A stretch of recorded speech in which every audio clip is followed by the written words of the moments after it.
Amém. Vamos abrir a nossa Bíblia em 1 Samuel, capítulo 1. Aumenta um pouquinho mais do som de fundo aqui nos retornos para mim.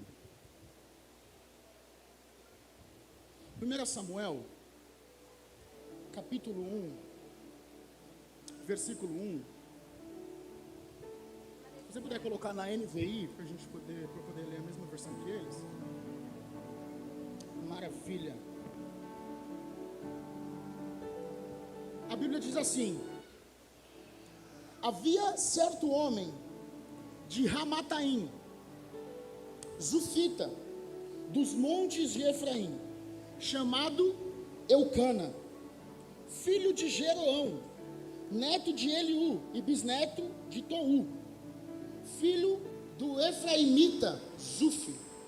Ele tinha duas mulheres. Ele tinha quantas mulheres? Duas mulheres. Uma se chamava Ana e outra se chamava Penina. Penina tinha filhos. Ana, porém, não tinha. Todos os anos esse homem subia da sua cidade a Siló para adorar e sacrificar ao Senhor dos Exércitos. Lá, Ofne e Finéias, os dois filhos de Eli, eram sacerdotes do Senhor. No dia em que Eucana oferecia sacrifícios, dava porções à sua mulher Penina e a todos os filhos e filhas dela. Mas a Ana dava uma porção dupla, porque a amava, apesar de o Senhor tê-la deixado estéril. Até aqui. Amém? Vira para o irmão que está do seu lado e fala assim para ele, ó: você carrega respostas de Deus para tempos de crise.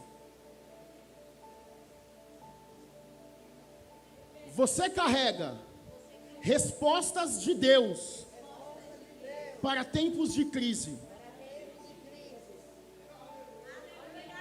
Quantos creem nisso? Quantos creem que existe algo em você que você carrega, que pode alimentar essa geração, essa nação? Quantos creem assim? Nós ouvimos uma frase, essa frase ela me marcou muito. Não é o que eu falo, é o que eu carrego. Muitas vezes eu até me diminuo falando querendo colocar na força do meu braço, mas não é o que eu falo, é o que eu carrego. E o que você carrega, tem uma geração sedenta por isso. Tem uma geração que precisa que você abra a sua boca, porque elas estão com sede daquilo que você tem. Elas estão buscando aí no carnaval, nas ruas, na bebida, na bagunça, nas festas, aquilo que elas não encontram, mas que você tem para oferecer dentro de você. E é sobre isso que nós vamos falar. Muitos, tenho certeza, que conhecem a história de Ana. Obrigado, minha linda, essa é minha? Obrigado, meu amor. Eu tenho certeza que muitos conhecem a história de Ana. Ana era uma mulher que era infértil. Ela não podia ter filhos. E a Bíblia diz que Eucana, como nós lemos, para ter filhos, ele se deita com uma outra mulher, ele se casa com uma outra mulher. E essa mulher tem filhos de Eucana, mas Ana não, Ana é estéril. E para a gente fugir um pouquinho de Ana, porque todo mundo conhece essa história, talvez a gente não conheça o que está acontecendo em Israel. Talvez a gente não entenda o que está acontecendo naquele momento. Assim como Ana está em crise, internamente, ela passa por uma crise familiar. Israel também está em crise. Israel também está passando por uma crise. Na verdade, pelo menos 3 crises. Porque Israel estava em um momento de transição, em um momento de mudança de governo. Porque quando você volta aqui alguns livros da Bíblia, antes de Ruth, você tem o livro de Juízes. E até Juízes, até esse momento aqui, onde Ana está infértil, depois ela dá luz a Samuel, até esse momento, Israel é governada pelos seus juízes. Deus levanta juízes para aquela terra para governar aquele povo. E esses juízes direcionavam o povo. Esses juízes, por Deus, direcionavam o povo de Israel para onde Deus queria levar aquele povo. E você vai ver que alguns versículos depois em Samuel, você vai ver que Samuel é levantado e ele começa a ungir reis. O primeiro rei que ele unge é Saul. Depois ele unge Davi. E nesse momento de transição, o livro de Reis, ele termina assim, ó. Eu vou pegar aqui para você. O último versículo de Juízes. Naquela época não havia rei em Israel, cada um fazia o que lhe parecia certo. Quer dizer que naquela época o povo, ele não ouvia a voz de Deus. Quer dizer que naquela época não tinha ninguém que pudesse direcionar o povo. E o povo, ele fazia o que lhe desse na telha. O povo estava perdido. E aí entra a história de Ana. São 3 crises que estão acontecendo em Israel. A primeira crise é uma crise no governo. Como eu te falei, Juízes ele termina dessa forma. Não havia ninguém que mandasse em Israel. E o povo fazia o que ele queria. Não tinha ninguém que pudesse dar e trazer governo para aquele povo. A segunda crise que está acontecendo em Israel é uma crise moral. Porque a Bíblia relata que muitas mulheres esperavam os sacerdotes saírem do templo para se deitarem com esses sacerdotes. Esses sacerdotes com essas mulheres se prostituíam ou viviam em promiscuidade. Então existia também uma crise moral naquela época. E a pior crise que existia para aquele povo era uma crise espiritual. Porque a Bíblia mostra, e aqui ela fala sobre esse homem, existia um sacerdote. Esse sacerdote, ele se chama Eli. E quando você lê os versículos de 1 Samuel, você vê que Eli, quando ele é citado, ou ele está deitado, ou ele está sentado.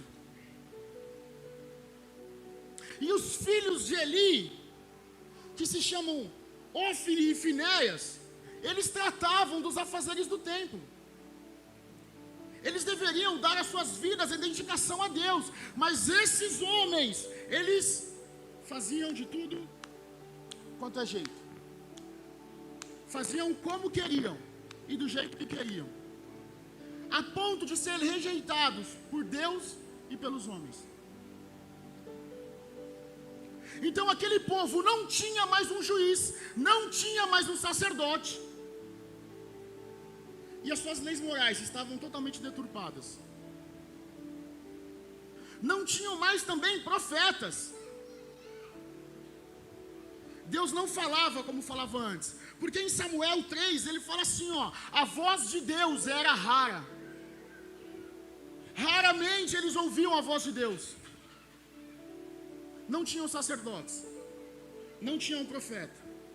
Não tinham juiz. Faziam como queriam. Havia uma crise espiritual, uma crise moral e uma crise no governo. Faltava um juiz forte, faltava um sacerdote posicionado, faltava um profeta que ouvia a voz de Deus e liberava essa voz para o povo. E aí você se depara com a crise de Ana. Em contrapartida, enquanto Israel está passando por uma crise, Ana também está passando por uma crise na casa dela.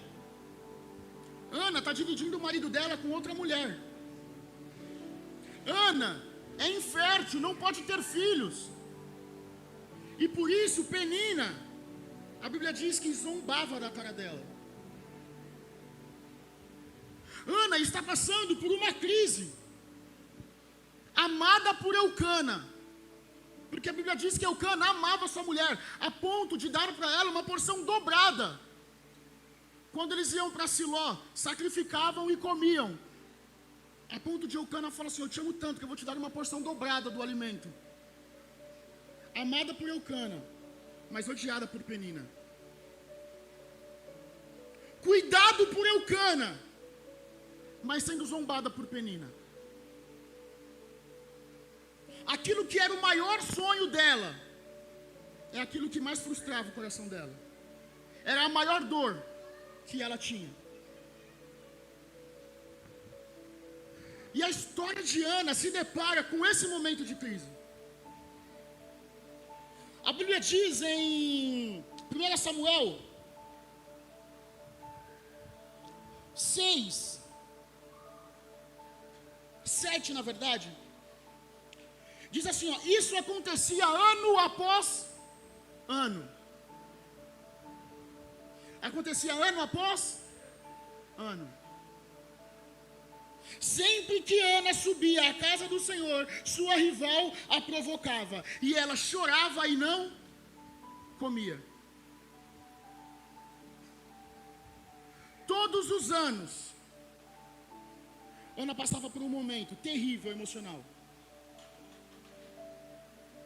Todos os anos, Penina fazia questão de lembrar ela que aquilo que ela mais queria era aquilo que ela não tinha. Todos os anos, Penina zombava da cara dela, fazia ela passar vergonha. Todos os anos, Penina afrontava a Ana, dizendo: aqui ó, meus filhos, cadê os seus? Onde é que estão os seus filhos? E a Bíblia diz que Ana nem comia, porque ela só chorava.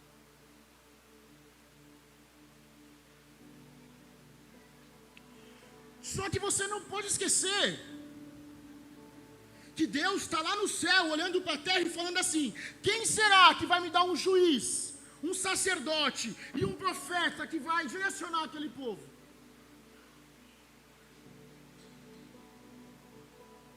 Enquanto Ana chorava,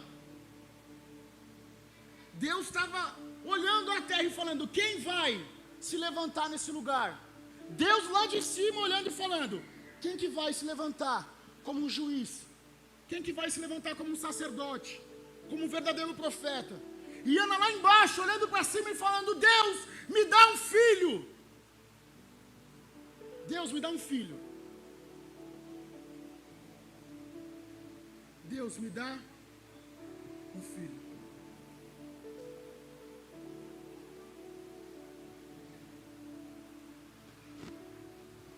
A palavra diz, no versículo 9: certa vez, quando terminou de comer e beber em Siló, estando o sacerdote Eli sentado numa cadeira, junto à entrada do santuário do Senhor, Ana se levantou. Ana se levantou. Ana se levantou, chorou muito e orou ao Senhor. E fez um voto dizendo: ó Senhor dos exércitos, se tu deres atenção à humilhação da tua serva, te lembrares de mim, e não te esqueceres de tua serva, mas lhe deres um filho, então eu dedicarei ao Senhor por todos os dias de sua vida, e o seu cabelo e a sua barba nunca serão cortados.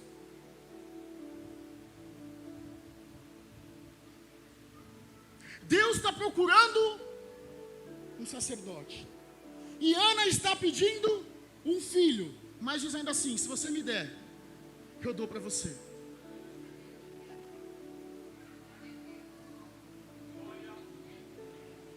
A pergunta é: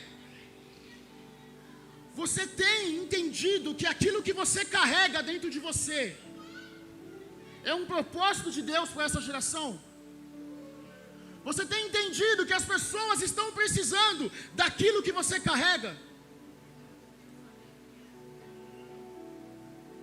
Que o milagre que você tem pedido para Deus, ele não é para você, para te satisfazer, mas é para que você entregue para Ele. E diga assim: Senhor, se você me der, eu te entrego. Senhor, aquilo que eu mais quero, eu entrego para você. Porque Ana estava disposta a pegar o sonho da vida dela e entregar para Deus. Ana estava disposta a pegar tudo aquilo que ela mais queria e entregar para Deus e falar: Deus, eu entrego se você me der. Quantos de nós estamos dispostos a fazer essa oração?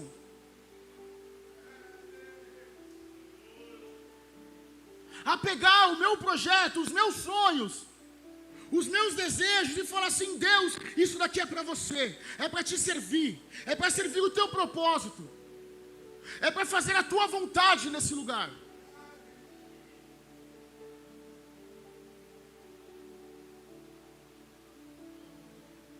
Quem dera se nós fôssemos como essas crianças, que andam pela igreja, né?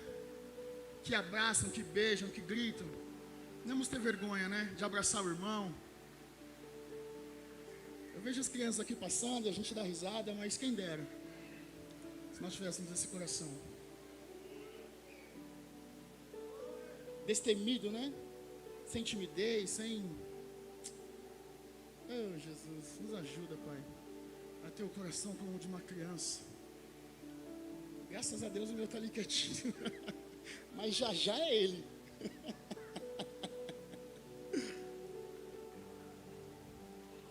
Então Ana está passando por isso.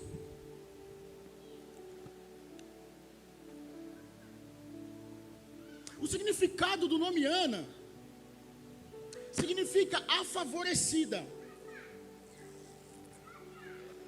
Só que Ana não se sentia favorecida.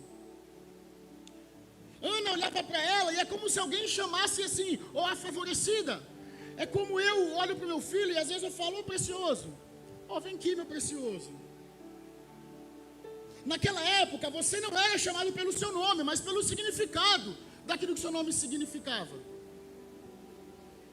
Então como eu olho para o meu filho e falo: vem aqui, meu precioso, dá a mão aqui para mim. Ana, a favorecida, na verdade, se sentia a desfavorecida, porque era estéril. Então Ana, na verdade, ela tinha tudo para desistir. Ela tinha todas as razões para abandonar a fé dela. Ela tinha todas as razões para jogar tudo para o alto. Porque Ana não podia ter filhos. Ana tinha que dividir o seu marido com outra mulher. Se você ler aqui, Eli olha para Ana enquanto Ana está orando e chorando, e ele fala assim: como assim uma hora dessa você já está bêbada? Quer dizer, está sendo julgada pelo sacerdote. Todos os anos, quando ela subia em Siló, ela era afrontada, zombada. Ela se lembrava que aquilo que ela mais queria, ela não podia ter. Ana tinha todos os motivos para abandonar e jogar tudo para o alto.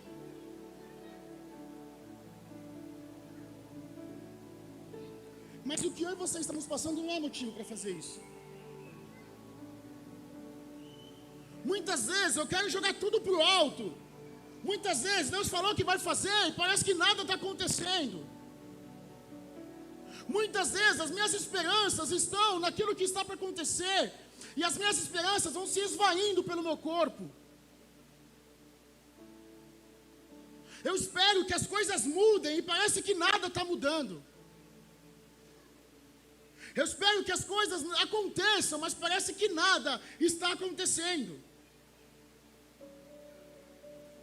Ana tinha tudo para jogar para o alto e falar assim: ó, quer saber? Eu não subo mais para Siló, eu não venho mais adorar esse Deus, eu não oro mais, quer saber?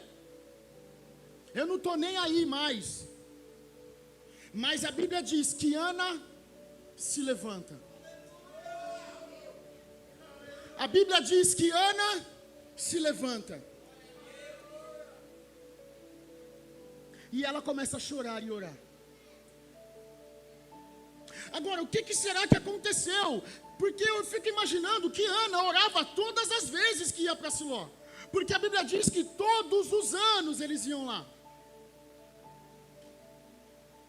Eu fico me perguntando o que aconteceu de diferente dessa vez que não aconteceram das outras. Por que será que aquela oração de Ana, daquele dia, moveu o coração de Deus ao favor dela?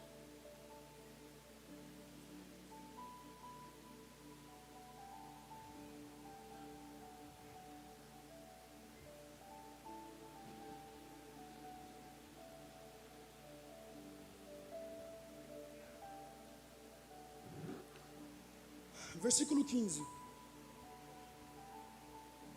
Quer dizer, eu falei que Ana estava chorando e orando. O sacerdote ele chega até ela e fala assim: uma hora dessa, você está bêbada? Você está embriagada? Abandona o vinho, mulher. Aí Ana responde para ele no verso 15: não se trata disso, meu senhor. Eu sou uma mulher muito angustiada. Não bebi vinho, nem bebi nada, não bebi vinho, nem bebida fermentada. Eu estava derramando minha alma diante do Senhor. Não julgues tua serva uma mulher vadia. Estou orando aqui até agora por causa da minha grande angústia e tristeza. E ele respondeu: vá em paz, e que o Deus de Israel conceda a você o que te pediu. Ele disse: espero que sejas benevolente para com tua serva Penina.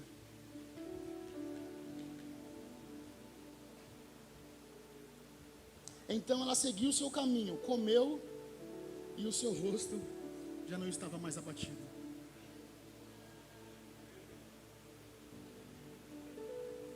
Na manhã seguinte, eles se levantaram e adoraram o Senhor. Então voltaram para casa em Ramá.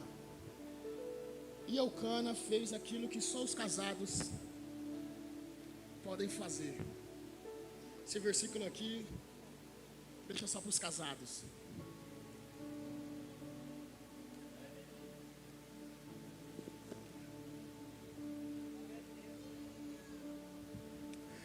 Quer dizer que Ana, durante tanto tempo, estava pedindo por um milagre, por um filho. E Deus, antes de mandar um milagre, mandou um processo.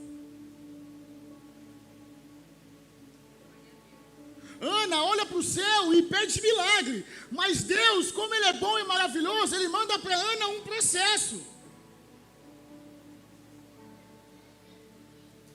Como quem diz: eu preciso te preparar para esse milagre. Eu preciso preparar você para esse milagre. É no processo que a gente vê que o milagre que vem para as nossas vidas, ele é infinitamente maior do que a gente pode carregar. Porque a gente acha que a gente pode carregar algo, mas Deus quer que a gente carregue algo infinitamente maior. E Ele nos coloca nesse processo, assim como Ele colocou Ana. Ana queria só um filho, mas Deus queria colocar na vida dela Samuel, aquele homem que iria se levantar naquele lugar, ia se transformar no verdadeiro sacerdote, no verdadeiro profeta que aquela nação precisava. Quer dizer que o processo que eu e você estamos passando não é porque Deus errou, não é porque Deus esqueceu de mandar o milagre que Ele falou que ia mandar, não é porque Ele não está ouvindo a minha oração, não é porque parece que Ele está apático ao que eu estou sentindo, ao que eu estou vivendo. É porque Ele está preparando você, é porque Ele está te forjando. É porque Ele quer que você entenda que isso não é para você, mas é para servir a Ele. É para glorificar o nome dEle. É para que o nome dEle seja exaltado nessa terra. Não é para você, mas é para que através de você, pessoas sejam levantadas. Não é para o seu bel prazer, mas é para o prazer dEle. É para servir a Ele. por isso que processo dói.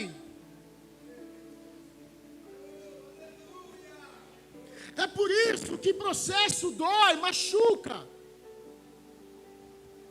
É por isso que a gente chora. É por isso que a gente sofre. No meio do processo, parece que o adversário se levanta mais forte. No meio do processo, parece que a afronta é maior. No meio do processo, parece que a minha alma se abate de tal forma que, se eu não vigiar, eu entro em depressão. Assim como Ana, que nem comia. Mas calma. Você pediu um milagre. Mas esse processo não significa que Deus está falhando. O processo de Deus é para te preparar para o milagre que vem. O processo de Deus é para forjar o teu caráter. O processo de Deus é para te preparar para esse Samuel que está sendo gerado em você. Talvez você olhe para as suas áreas da sua vida e vê elas como áreas estéreis ou estéreos.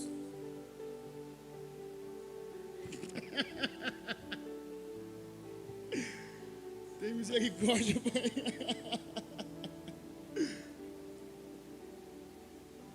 Talvez você olhe para a sua vida financeira e assim, meu Deus, isso daqui está estéril. Talvez você olhe para as suas emoções e fala, meu Deus, isso daqui está estéril. Talvez você olhe para os seus projetos, para o seu casamento, para a sua casa, para o seu trabalho, para os seus sonhos, e fala, meu Deus, parece que está estéril. Mas Deus está gerando algo aí dentro. Deus está gerando algo aí. Olha para o seu irmão que está do lado e fala assim, ó, Deus está gerando algo aí.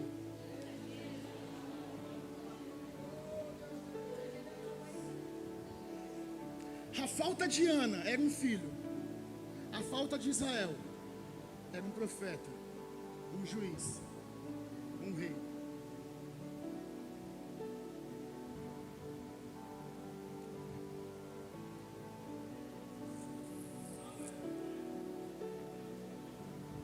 A Bíblia diz que Ana se levanta, chora e ora.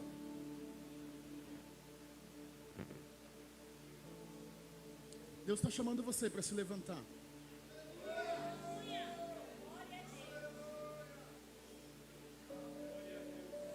Porque talvez o que mudou naquele dia em diante é que Ana se levantou, parou de choramingar, parou de orar se vitimizando. Oh meu Deus, olha o que Penina está fazendo, Pai. Olha só, Deus, você não olha para a minha vida. Senhor, você não vê que nada está acontecendo. Senhor, essa mulher dentro da minha casa se levantou contra mim, Pai. Senhor, por quê? Por que a minha vida está assim, Senhor? Por que isso está acontecendo comigo? Ana, naquele dia, não tinha nem palavras para dizer. Porque ela chorava muito, a ponto de Eli olhar para ela e falar assim, ué, essa mulher está bêbada? Isso nos mostra que às vezes uma lágrima pode ser tão poderosa quanto uma oração. Isso quer dizer que as lágrimas que caem do seu rosto, elas são, às vezes, uma oração sincera ao coração do Pai. Isso quer dizer que muitas vezes eu não consigo nem expressar com palavras o que eu estou sentindo, mas as minhas lágrimas, elas conseguem mostrar para Deus o que está dentro do meu coração. A Bíblia diz que Ana se levanta, ela chora e ela fala com Deus, Senhor, se você me der um filho, eu entrego ele nas tuas mãos. Senhor, se você me der um filho, eu entrego ele para você. Só que Deus não quer o seu sonho para ele. Porque na frente ele diz que Ana teve mais homens, mais filhos e filhas. Quer dizer que Deus, ele quer saber se o seu coração está pegado a isso que você está pedindo. Ou se o seu coração confia nele o suficiente para você entregar para ele. Senhor, eu abro mão disso daqui. Porque não é isso que me tem, mas é o Senhor que me tem. Senhor, eu não quero um filho para servir ele, porque eu vou continuar te servindo. Senhor, eu entrego nas tuas mãos o meu sonho. Deus, ele não toma nada de ninguém. Deus, ele não quer o seu sonho. Deus, ele quer saber como é que está o seu coração. Deus, ele quer entender onde está o seu coração. Deus, ele quer saber se você o ama o suficiente a ponto de se desapegar de tudo que existe nessa terra e se apegar a ele. Num lugar onde a gente quer mais. Num lugar onde você entra nas redes sociais e você quer o carro, a casa, você quer um carro melhor, uma casa, você quer coisas e está tudo bem, não tem problema. Um lugar movido pelo consumismo. Um país movido aonde o que você tem é o que você vale.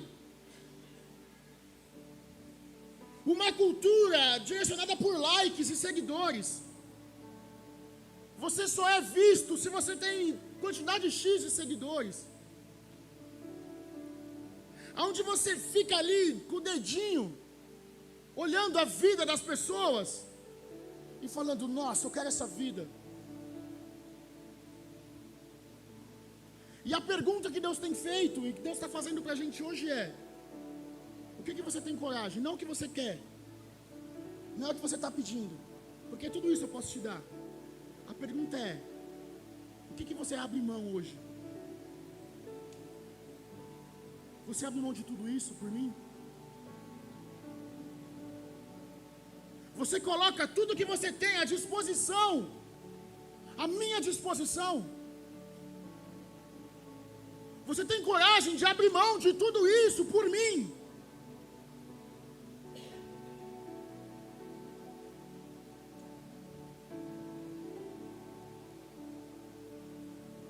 Existia um propósito para Dorgiana. No versículo 5, não precisa abrir. Diz assim, ó, porque mas a Ana dava uma porção dupla, porque a amava, apesar de o Senhor tê-la deixada estéril.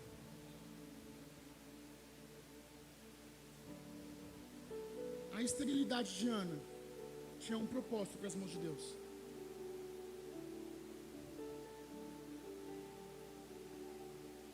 Nós podemos olhar para as nossas vidas e nós precisamos entender que aquilo que nós estamos passando nas áreas da nossa vida que estão estéreis é porque tem um propósito para ele. Só que eu preciso entender que propósito é esse, rápido. Eu preciso aprender rápido o que Deus quer me ensinar. Eu preciso olhar para o meu coração e fazer um scanner dele, vasculhar rápido aquilo que está no meu coração, ou aonde está o meu coração.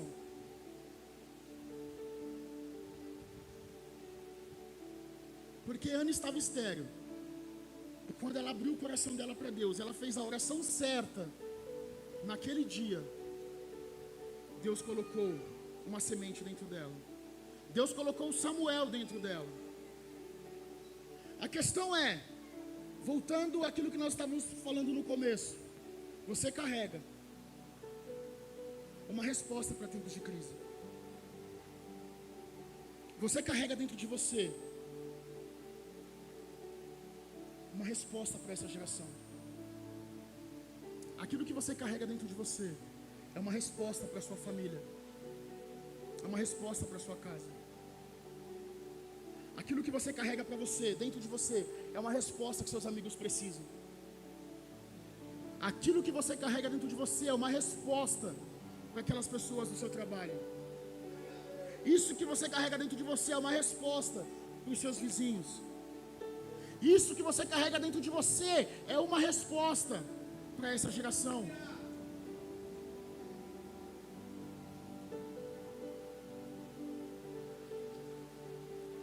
Assim como Ana, quando entregou Samuel, começou a gerar aquilo que estava no coração de Deus.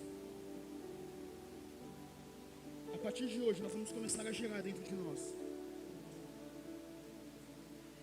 Aquele projeto vai começar a ser gerado dentro de você. Aquele sonho vai começar a ser gerado dentro de você. Aquele milagre vai começar a ser gerado dentro de você.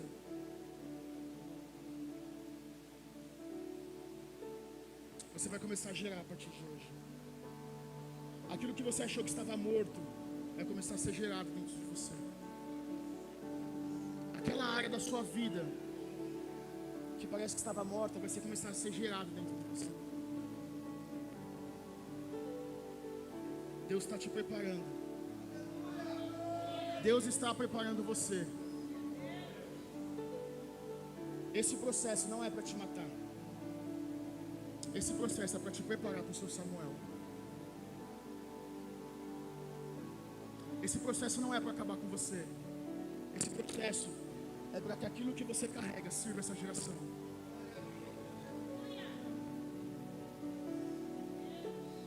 As pessoas precisam de modelos que seguem os princípios do Pai.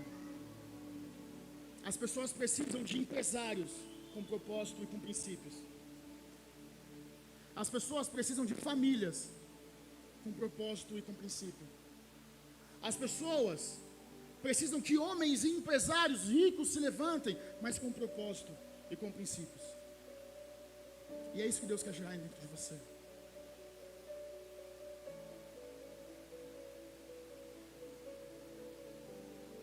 Vou pedir para que você se levante.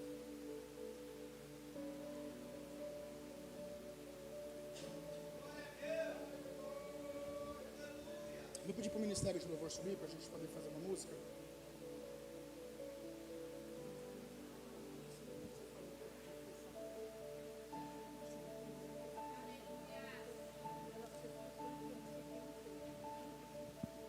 Amém.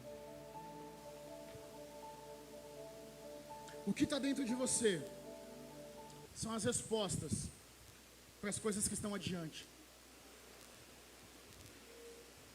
Se Ana não chora, Samuel não nasce. Se você está chorando, se essa situação que você está passando dentro de você está doendo, continua chorando. Continua se derramando em Deus, porque algo dentro de você está sendo gerado.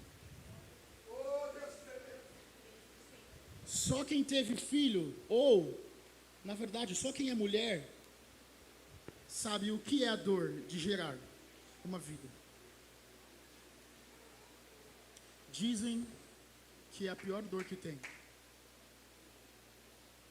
Um médico falou que a dor de gerar um filho seria a mesma dor se você caísse de um prédio e quebrasse todos os ossos do seu corpo. Se está doendo, é porque algo está sendo gerado. Aleluia. E quando algo está sendo gerado, existe dor, existe sofrimento, existe lágrimas. Se algo está sendo gerado,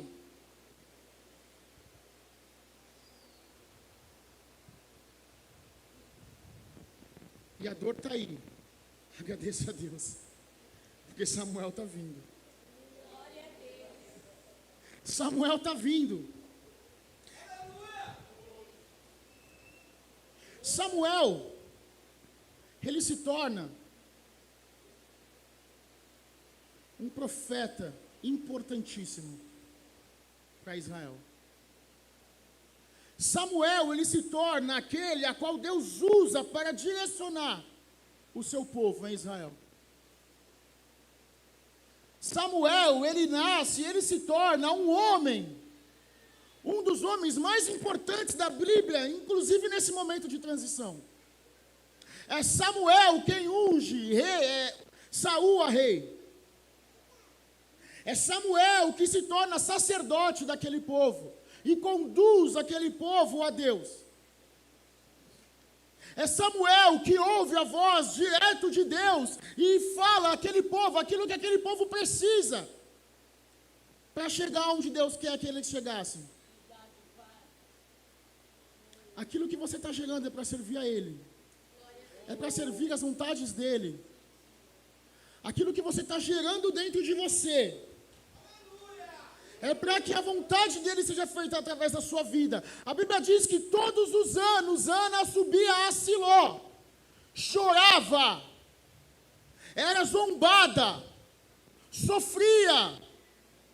Mas depois, você vê que Ana pega Samuel e ela entrega Samuel a Deus, como ela havia prometido. Quer dizer que aquele lugar de sofrimento se tornou um lugar de alegria. Aleluia. Quer dizer que naquele lugar onde ela zombada, aquele lugar se tornou um lugar de milagre sendo realizado.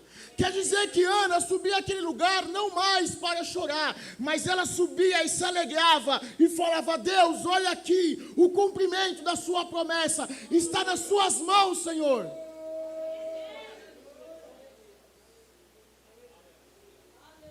Deus quer pegar essa área que você mais tem sofrido, essa área que mais tem doído dentro de você, essa área que parece que nada está acontecendo,